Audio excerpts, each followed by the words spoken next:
Ассалаумағалейкум ағайын. Бүкіл нәрсенің арты ашылып бітті ғой. Мына елімізде болған апаттық жағдайлар, соған дайындық емес біздің жағдайлар. Бұның бәрі ненің септігі? Бауырлар, еліміздегі жемқорлықтың патологы қойылды. Әңгіменің ашығы біздің қазақтың жігіттерінің бір ауызда болмай адырап жүргенінің арқасында болып жатқан жағдай бұл жемқорлық. Бұл шешеңді сыйлайын, әкіміңде жейді, директорыңде жейді, бастығыңда жейді, бүкілі жеп жатыр әкесінің ауы бар ма? Кеше ана министр қайсы кім Шарлапаев айтып жатыр ғой, мен утилизборды алуға рұқсат ет. Кто ты такой шешеңді сыйлайын, алдыруға рұқсат етпейтін әкең ау? Халықтың құлысың сен шешеңсің, халықтың жұмысшысың. Біздің аузымыз бір болмай, адырап, қазақтың жігіттері маңырап жан-жақта той-тойлап шешең сыйлайын. Бір-бірінің қатынымен билегеніне мәз болып жүргендіктің арқасы мемлекет өзі мықты болып қожайын сезініп жүр. Елдің қожайыны халық, елдің қожайыны біз шешесіне рахмет конкретно. Жігіттер әңгіменің ашығы енді.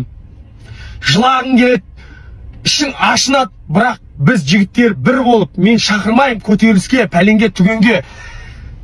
Бейбіт түрде жоғардан бастап төменге дейін бүкіл нәрсені тазалау керек. Қазақтың елім, жерім деген намысты жігіттері. Шешең сылай қызғалтан жұлған 33 миллион штраф или болмаса 4 жылға сотталады.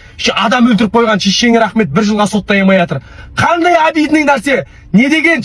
Шеше жолыңның түрі анау, шешеңе рахмет. Бірақ мыңғырған камераш.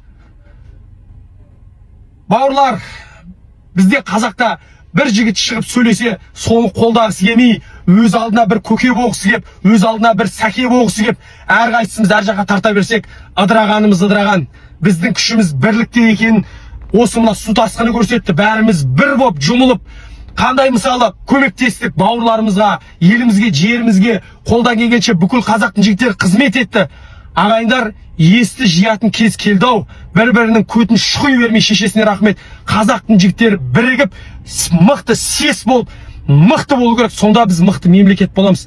Басқа ешқандай вариант көріп тұрған жоқпын мен, бауырлар. Қатты айтты деп ренжімеңіздер. Басқа вариант жоқ.